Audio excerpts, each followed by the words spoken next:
All right, welcome to the 2022 Crops TV edition. This is the soybean plant pathology talk. And so my name is Darren Mueller, an extension plant pathologist here at Iowa State University.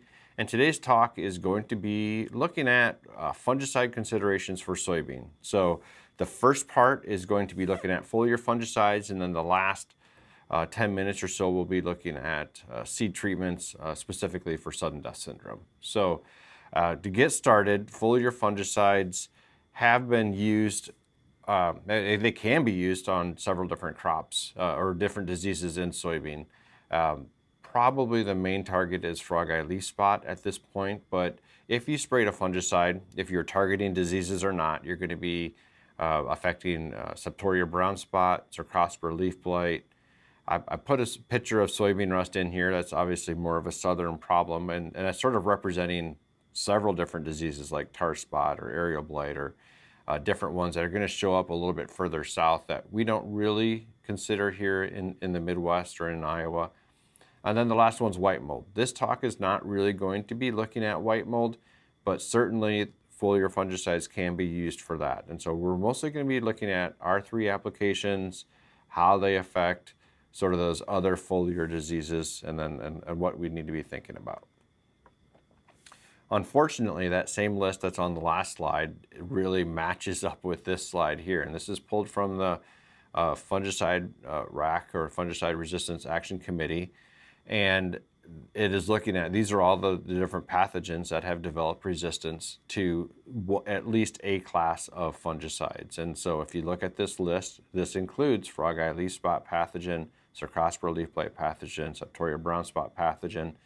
And these are all resistance to the QOI fungicides, or I think more commonly marketed as strobilurin fungicides.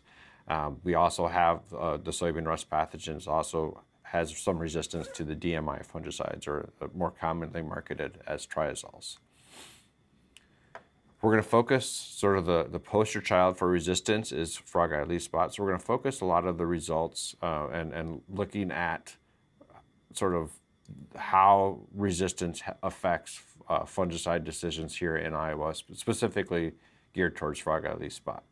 This has historically been more of a southern problem, but if you look at some of the Crop Protection Network data, we have a yield loss calculator on that Crop Protection Network website, and the first 5 years we did disease loss estimates, this disease averaged about 4 cents an acre loss in the Midwest. If you look at the 5 last years where we've calculated yield or estimated yield loss, that has bumped up to over $2 an acre in loss just from this disease. So it certainly has moved. It's sort of evidence that it's moved from being a southern disease to something that's more of a problem further north. We do have resistant cultivars that are available, and these certainly help and should be the first step in managing this disease. But again, frogeye has become a main target for foliar fungicides across the U.S. If you look at fungicide resistance, again, we've already found it back in 2010. We found it in the U.S. for QOI fungicides, but we found it here in Iowa as well. Cercospora sogina, the pathogen that causes frogeye, resistant strains were found in 2017, and really. If you look at where we found it, you can look at the map and sort of all around it. All of the states around Iowa have also reported resistant strains to this pathogen. But really, the last couple of years we have not found sensitive strains, and so we could probably fill in all of the counties in Iowa. We just haven't specifically tested isolates from each county. And so, but in reality, the last couple of years, we've only found resistant strains of that pathogen here in Iowa. And then we also have confirmed septoria glycine resistance to the QOI fungicides in 2018 in Iowa. Again, we haven't tested it as widespread as the frogeye pathogen, but we know that that is also here in Iowa. So the next several slides we're going to be diving in and looking at different parts of some of the fungicide trials that we do here in Iowa. And every year we do what we call a statewide fungicide trial, which is at 7 locations. You can see the stars in the state. There's sort of 3 in the northern tier, 1 in central Iowa, and then 3 in the southern tier. And then we also have in central Iowa an inoculated trial for frogeye leaf spot. And so between the 7 locations each year and then the 1 inoculated one, so over the last 4 years we have 32 different trials where we're looking at foliar fungicides. So that's the data set we're using. So in each one of these, we are looking at experimental fungicides and or commercially available ones. For the purpose of this data set, we're only pulling out the current commercially available ones. And then obviously we collect disease data and yield from these trials. So the first point I want to make out of all of this is just 1 year, 2018 data, is that fungicides do differ. And so if you look at, this is just, again, a sampling of the fungicides that were tested, but you can see that there's a wide range of, the first graph is frogeye leaf spot severity, the second graph is brown spot severity, but there's a wide range in how much disease is left on those leaves after fungicides are sprayed. The bars that are yellow would be your untreated control, and then Approach and Quadris. These are QOI products alone, and this is sort of proof that we are dealing with the QOI resistant strains of that frogeye leaf spot pathogen. Now, if you look at all the blue bars, these are the ones that have some fungicide that is not a QOI in it, and you can see that there is a wide range in how much frogeye leaf spot and or brown spot is managed with these different fungicides. And that also translates into yield. If you look at, again, the first 3 bars are going to be statistically different than all of the blue bars, and all the blue bars really range several bushels different just based on how much frogeye leaf spot and brown spot they're managing in these fields. And again, each of these bars is representing 7 locations in that 1 year. So the other thing is that sometimes we have a lot of disease and sometimes we have less disease. And so this is just the data from 2 different years. And again, it's just pulling out a subset of the products that we're looking at. But the high disease year, the untreated control or non-treated control, had 8% frogeye leaf spot in the upper canopy. And then in the low disease year, the yellow bars is around 1% or a little bit less than 1% in that upper canopy. And that's just sort of put it into perspective. For me, if I'm looking at trials, I'd like to see that severity be at 3, maybe up to 5% in that upper canopy before I get too excited about it. So anything less than 3 or around 1, I would consider a low disease environment. And so in this particular case, though, if you look at the bars that are a little bit higher, would be the ones that are less effective. And so that first bar is Quadris. Again, that's proof that we have that fungicide resistant strain to that frogeye pathogen. And all of the other ones, you can see that, like Lucento, for example, is reducing frogeye 80%, and Delaro is only reducing it 20%. So those are sort of right next to each other, not to point out one product compared to the other. Now, the thing I want to point out here, though, is that it doesn't matter how much disease is there. These fungicides are predictively responding or are consistently responding across different environments and different disease levels, regardless of how much disease is there. And so I think it's encouraging to see, like, hey, some of the how well these products are working is consistent across years. All right, so I didn't really know where to put this in, but I think it's something that is really important to point out, is that resistance is not just in plant pathogens. There is a recent report that came out that fungicides are now finding fungicide-resistant strains to aspergillosis, or the pathogen that causes aspergillosis, which is Aspergillus fumigatus. This is a pathogen that's fairly common, that can be found fairly commonly in outdoor agriculture settings. So the disease, for just real quickly, the disease is one that causes problems, especially for people that are immunocompromised. And the best way to manage this disease would be with DMI fungicides, and in the medical world, they're called azoles. And so the problem is that the fungicide resistance that was found was linked back to use in agriculture, not necessarily use in the medical world. So they weren't treating in the medical world and then creating the resistance. That resistant strain was being produced in the agriculture setting or in the natural setting, and then being exposed to humans. And so we're not going to tease this apart. We're not going to stay on the slide too much longer, except for I think it's just worth pointing out that it should be an important goal, not just for plant pathogens, but for agriculture industry to really get behind trying to figure out what's the best way to steward these products, not just for plant pathogens, but for human pathogens or animal pathogens as well. All right, so we're going to go through, like the next several slides will be sort of going through these rules to sort of look at how to prevent fungicide resistance. And so the rules are an acronym. The R stands for rotate or premix fungicides of different groups. U would be use labeled rates, and at times use the fungicides at times when it's going to be where they'll be most effective, or sort of the most critical to control the disease. L would be limit the number of applications.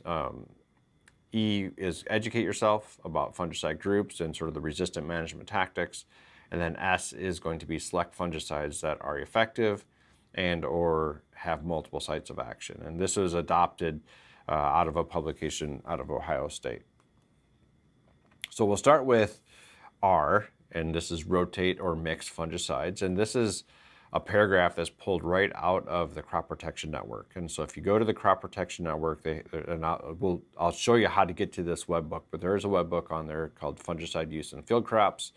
And in it, as we look at fungicide resistance, I've just pulled this paragraph out, and that last sentence is what I want to focus on, is when you start, it's encouraging you to tank mix or premix products, but this only works if both fungicides have the ability to manage the targeted pathogen. So we've already talked that a lot of these pathogens that we have here in soybeans are resistant to the QOI fungicides.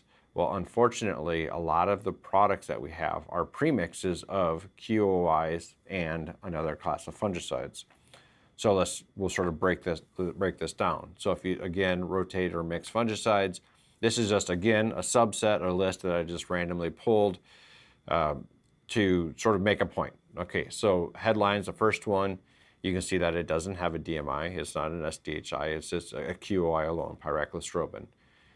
Preaxor is pyraclostrobin plus an SDHI. And then you can go down the list. Revitec, Trevipro, Moravis Neo, these are all ones that have three different, has all three, or active ingredients in all three fungicide classes. Some of them don't. Lucento, Moravis Top only have DMI plus SDHI. I put Domark in here as just an example of a DMI alone. Quilt Excel would be one that is a DMI plus a QOI.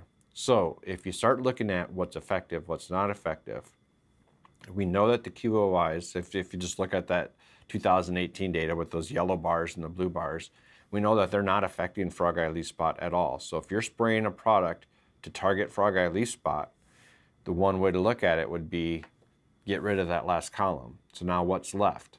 So the reason headline didn't work, or the QOI product doesn't work, is that there's no product left over. Again, so now you sort of revisit that list and you can sort of see what's left. Well, Quilt Excel only has some propiconazole. Some of the products don't change at all. Top Guard or Domark, Lucento, Moravis Top, for example, those products, you eliminate the QOIs and they're still there. Preaxor doesn't have pyraclostrobin, so what's left is the SDHI. So again, that's one way to look at it. I think the point of this talk is to try to get people to really think about what they're putting on that soybean field and what's the selection pressure. So I'll just pick on Quilt Excel right now, but if you sprayed this and you thought, well, I'm spraying a premix, but you get rid of azoxystrobin, what's left? All of the selection pressure for frogeye leaf spot is going on that propiconazole, on that DMI at that point. And the same could be said for Preaxor all of the selection pressure now is going on to that SDH component of that product. All right, so the use labeled rates and best timings. As far as labeled rates go, this is following the law, and so make sure you don't put on half rates. That's going to be a way to really increase the selection for fungicide-resistant pathogens more quickly. And obviously, you don't want to put too much on. You don't want to be not following the sort of the rules that are around a labeled around a fungicide label. I'm going to focus on best timing, and really, you can take this apart a lot of ways, but a lot of the fungicides we say is put them on at R3, and I think that's probably what makes the most sense as far as when you're trying to maximize yield response. I have an off-campus student, Brandon Bishop, who is looking at fungicide sort of weather-based models and then trying to see what is the best timing for a fungicide. He had multiple locations, but I'm going to just pull two of them out because we had a lot of frogeye in two of his locations. And we're looking at growth stage, R1, R3, R5 of Delaro, and then comparing that to weather-based, relative humidity, and then also precipitation. The precipitation part of it didn't work out. We have a lot of next steps with the weather-based part of this, but I really wanted to just look at the timing since we had different timings and frogeye. And so just to put it all out there, the frogeye percentage for those two, again, average across two locations was up over 10. So this is well above what I would consider to be a good disease amount. And if you look at the R1 plus R3 plus R5 application, we had a little bit over 3%. So the fungicides were working. And then if you look at the individual timings, all three of them and the weather-based one really were pretty similar. So getting a good product out there is going to work. Now, if you look at the yield response, the yields for the non-treated check were around 68. And then if you start looking at the yield response for Delaro, just at the R3 application was up over a 10 bushel yield response. And that wasn't any different than that R1 or R5.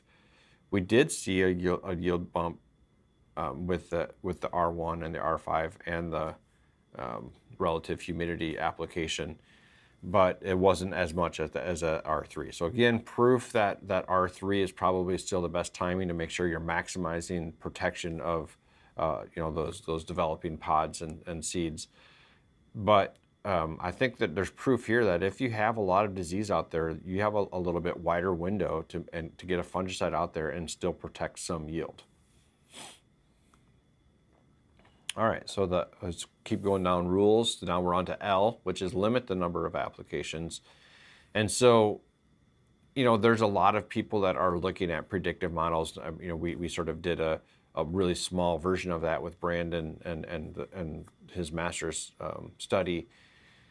But there's entire organizations that are looking at sort of developing predictive models and sort of looking at aerobiology and the movement of pathogens. I would say that we don't have that for all of the diseases in Iowa, and we don't have that for certainly all of the soybean diseases. So one of the things you can do is just come up with your own checklist and sort of measure the risk and see should you spray or not based on the amount of disease that's out there. And so in the soybean world, at least in Iowa, there's 4 questions or 4 things that I look at. The first one is resistance to the foliar diseases, and if you want to not complicate it, you can just look at resistance to frogeye leaf spot. And if that variety is very, very resistant, it really will reduce the chances of needing a fungicide. Now, if it has some levels of susceptibility, you're sort of on to question 2. Then I look at the weather during the season. I usually start at flowering. Some people will start at planting. It's sort of like what you're comfortable with. I always have the U.S. Drought Monitor map up. If there's some color in that map in Iowa or sort of overlaying my field, that means that it's a little bit drier than normal, and most of the foliar pathogens like having some moisture, and so that's going to reduce the chances of disease development. If you want to look at forecast, obviously just listen to the local weather forecast to get an idea. Hey, is rain predicted over the next 10 days or is it not? 2021 is a great example where we didn't have any rain for a lot of Iowa in the month of July, and nothing was ever predicted. Listen to the weather, and it was sort of the same Groundhog's Day type of forecast where it's like no rains in the future. The other thing I like to do is, I call it the shoe test or the dew test, is just walk outside for, between 8 and 10 in the morning. And if there's still dew on the ground, that we don't need rainfall. Sometimes just having a good dew is enough to get disease development. And so sort of add that into your weather-based risk assessment. Is just like, do the shoe test. If you go out and it's several days in a row of having wet shoes when you walk into the grass or you're into your soybean field, if you're going out scouting or something, then that's going to increase the chances of getting some moisture on those leaves, and which could drive disease development. The next thing I do is just stay informed. Track diseases. I use Twitter, but you can use IPM Pipe. There's local agronomists, newsletters, whatever it is that you need. If diseases are a conversation, tar spot's taking off, a lot of gray leaf spot over here, man, we're seeing a lot of frogeye. Just knowing that those conversations are happening can help you develop or sort of insert that into your risk assessment. And the last thing I look at, and I sort of added this one in here, is are there other yield limiting factors? If it's a drought or if it's a flood and you've lost all of your nitrogen, or if there's something out there that is going to be limiting yield, fungicides are not a cure-all. They're not going to just come in and magically create yield and fix nitrogen deficiency or some other issue. And so if there are other yield limiting factors, that will decrease the chances of getting your money back with a fungicide application. So that's one that I've recently added this to my risk assessment for myself. Now, there's a lot on this slide. There's a lot of products that I ended up leaving in here, but this is going back to these 32 locations that we have either in the statewide or in our inoculated trial. And so what we did is on your left-hand side is 6 locations that have more than 3% frogeye leaf spot. And then the other graph would be the other locations, so 25, 26 locations that have less than, and really it's probably less than 1% frogeye. So pretty much disease-free on the right-hand side, and then frogeye leaf spot is showing up on the left-hand side. And then you look at the yield responses. And again, so if you look at the first 2 products, Quadris and Approach, you're not going to see much of yield response. These are the QOI products that are solo. They're not pre-mixed with anything else. Then everything else on there has at least one active ingredient that's in another class of fungicides. Now, not all of these bars are going to be at all 6 locations. So, for example, Miravis Top, that very last one, was only evaluated at 2 locations. But when we went through this analysis, we deleted all of the fungicides that were only in 1 location. So these bars represent between 2 and 6 locations. You can see that the yield response really across all of these products was up average well over 4 bushels, over 4 bushels. And so, fungicides work. Frogeye is out there, fungicides are working. Now, frogeye is not present. If you look at these, the average across all of these products is pretty much right at 0. So again, this is across 25 locations.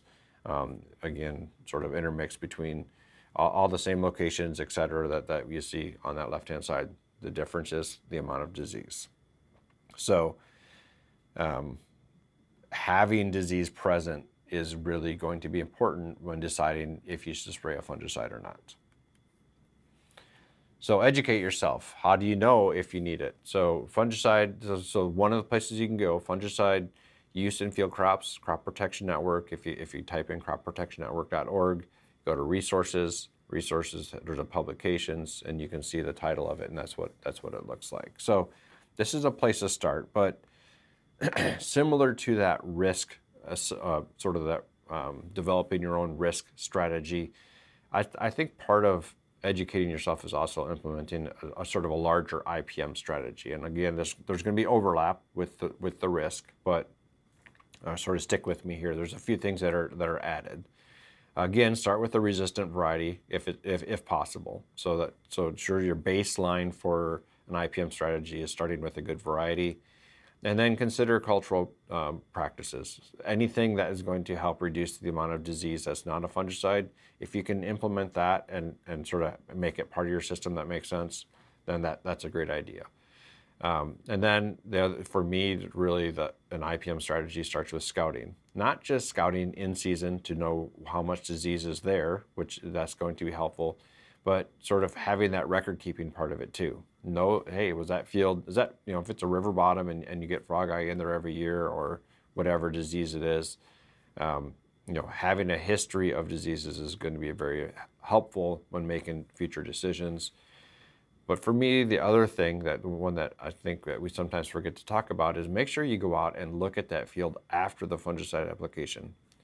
Are you happy with how well it's controlling the diseases that are showing up in that field? And if you're not, that might trigger, hey, you might have a fungicide resistance problem in that field. All right, another thing to do is accept some level of disease. Back when I was in grad school, we always called it LWI, live with it.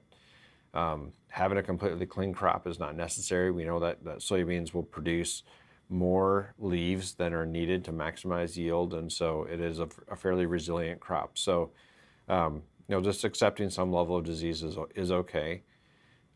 And then the last ones would be ensuring, just making sure you have healthy crops. So go back to cultural controls, but making sure you have good agronomic practices in place to, good soil fertility, good planting date, plant populations appropriate, etc.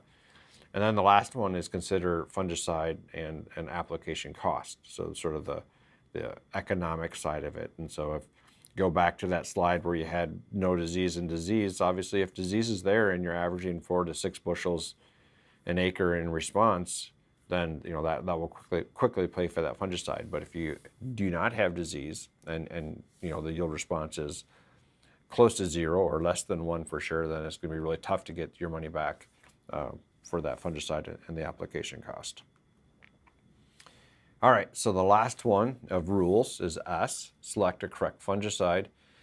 Is I'm gonna sort of give you just the inoculated frogeye leaf spot because we have the most disease in these two trials. But this is 2019. This is the trial that has the most frogeye leaf spot. Non-treated and headline are the ones that are used to sort of the QOY check that's in there. So we know that we're using we have the QOY resistant strain.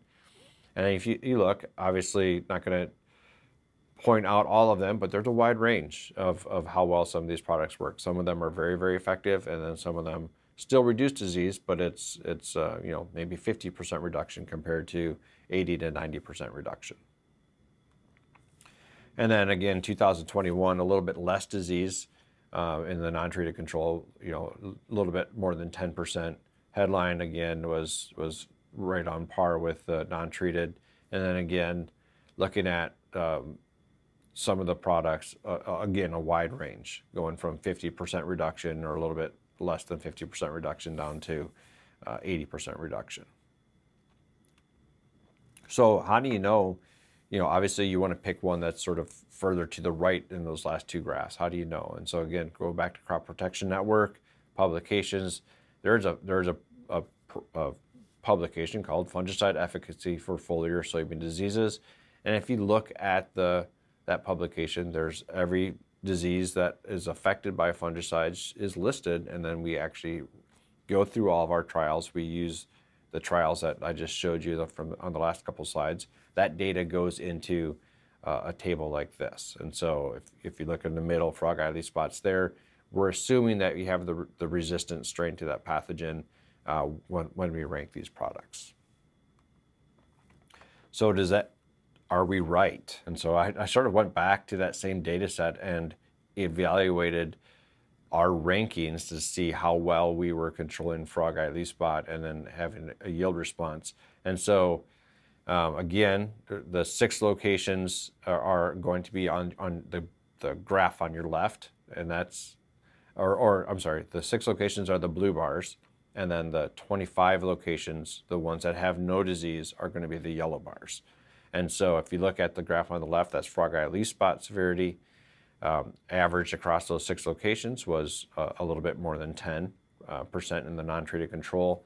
And then if you just look at all the ratings, we have halvesies on some of the ratings, and so the poor and poor to fair is the second column, fair to good is the third column, good to very good is the fourth column, and then the very good alone is the last column. And you can see that as you pick a more and more effective fungicide, you have more and more control. And so when frogeye is present, picking products that are more effective, that are in that very good category, are going to give you more bang for your buck.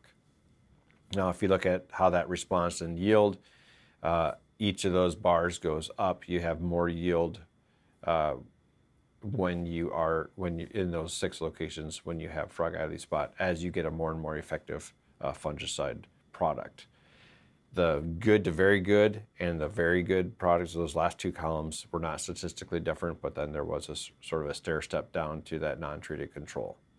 Now the yellow bars are the 25 locations that had no disease, and if you could look, we did still see differences, but it was like the actual numbers I think were 0.8% for frogeye, and then it dropped down to like 0.5%. So there were reductions, but it's sort of biologically not really that significant, but we had enough locations where they were statistical.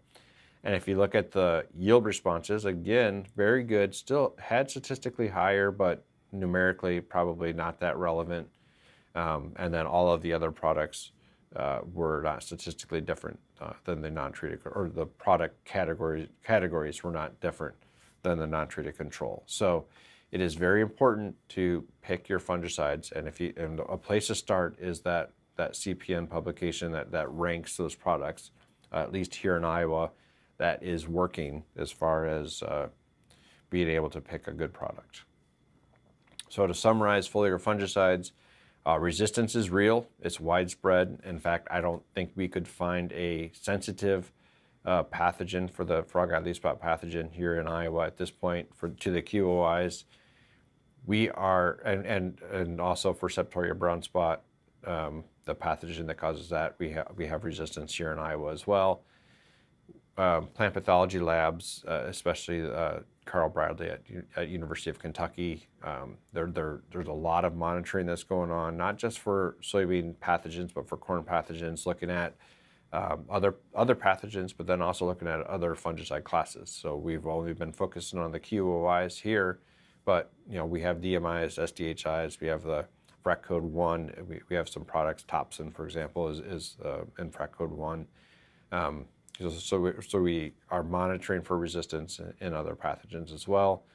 And then we spent a lot of time on the rules. So just sort of consider those rules for fungicide stewardship. We certainly want these products to exist for years and years to come.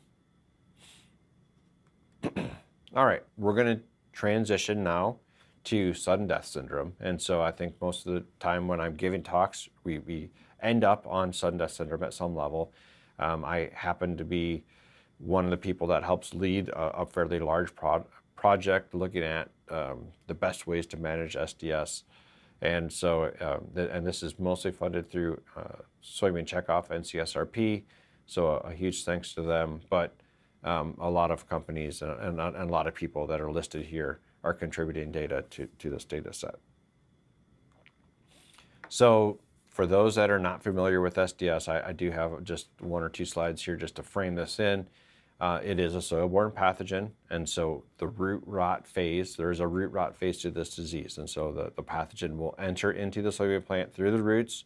It is just through lateral roots or sort of fine roots, and then it sort of sets up shop in those roots and it stays there. Sometimes you can see the blue pigmented fungus later in the season as you pull those plants up. But in general, the fungus stays in the roots, it produces a toxin, and that toxin is what moves up into the upper canopy, and that's where you see the classic, starts out with chlorotic spots, sort of develops into this intraveinal chlorosis and necrosis, yellowing and death between the veins. And then eventually leaves start dropping, and that's where it gets its name, is if we have the right conditions for disease development, it can really develop very, very quickly. So for the last several years, 2013 to 2021, we've been doing a product evaluation. Essentially what we do is we take every advertisement out there that we know that has mentioned SDS for their product, and we look at it across a lot of states. And so the number of states continues to grow. I think back in 2013, we were at maybe 3 or 4 states in Ontario, Canada, and now we're adding more and more states. Each of the trials has to have a susceptible and a resistant variety to be included in this analysis. Some of the trials are inoculated, some of them are inoculated and irrigated, whatever we need to do to try to get the best disease development. And then we mostly are just looking at seed treatments at this point. Early on, we looked at in-furrow products. We've looked at foliar products when those claims are out there, but for the most part, we're looking at either biologicals and or sort of the hard chemistries for seed treatments. So the one term that you'll see, just to, again, most of the people that have heard my talks know what an FDX is. For those that haven't, this is the foliar disease index, and it is a combination of disease incidence, the percentage of plants that are infected, and then how sick or how severe the disease is on those plants. And so for every FDX value, we estimate that you're losing about 0.5% of yield reduction. So if your FDX is 100 at R5, R6, you can expect about a 50% reduction in SDS. Typically for us, if we have an FDX between greater than 10, that's enough disease to see it pretty easily. And so that's sort of, in the frogeye world, we said 3% severity was sort of the cutoff. For us in the SDS world, the FDX of 10 is a trial that has enough SDS in that field where we know we can differentiate between products and management strategies. FDX of 25 to 30, that middle picture, pretty much every plant has some disease, so it's pretty, again, incidence is probably close to 100, but you're not seeing any defoliation. And then once you get up into the FDX of 50 to 60, then you see again, every plant has it, you start to see some defoliation. That's when it gets to be pretty severe. All right, so what are the expectations for a resistant cultivar? Again, we've had resistant and susceptible cultivars in every one of our trials, and so this is across 58-ish locations from 2013 to 2019. And if you look at the blue bar is the susceptible cultivar, and then the yellow bar is the resistant. Across so many years and locations, obviously these are all different varieties, but the categories are the same. There's either susceptible or moderately resistant or resistant. And so what we found was for the FDX, we can, on average, we reduced the amount of FDX by over 80%. And if you look at the FDX in the susceptible, it's up over 20. Again, this means that these are fields that have quite a bit of SDS out in them. And if you look at the yield response, you're looking at about a 15% increase in yield just by planting that resistant variety. So the expectations of an effective seed treatment, and I'm just focusing on Illevo in this one because we had a lot of data early on. So the number of observations here, up over 200 for the left graph, and then up over 260 for the yield. But in general, what you're looking at is about a 30 to 35% reduction in foliar symptoms and about a 7% increase in yield. Again, you're looking at, these are the trials that have pretty healthy amounts of SDS out in them. So plant pathologists would be pretty happy walking out into those fields. Now, from 2020 to 2021, going back to that first slide that showed all of the names, we've been looking at Saltro versus Illevo across a lot of locations. So the last 2 years, we've had 122 different trials, and so the next several slides are sort of breaking those trials down. And so this is all of them. If you look at the blue bars, that's FDX.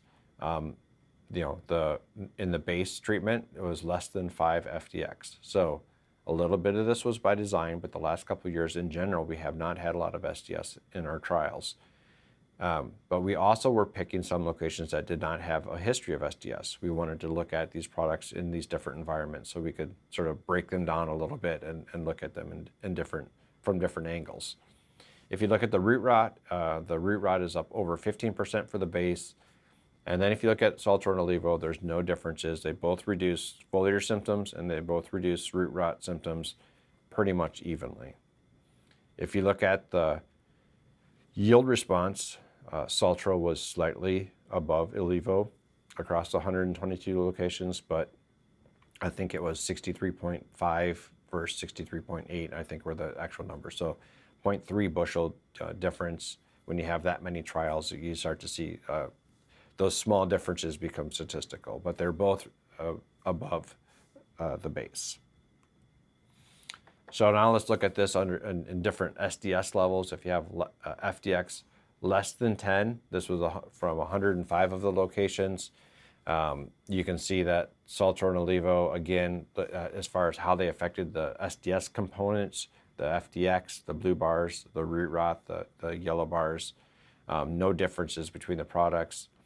If you look at the FDX or the amount of SDS in the fields that have an FDX greater than 10, that right graph, you can see that there were no differences between Saltro and Olivo in the foliar symptoms. Numerically, Olivo was a little bit less, but there was a little bit less, statistically less root rot. Again, though, numerically very, very similar between Saltro and Olivo.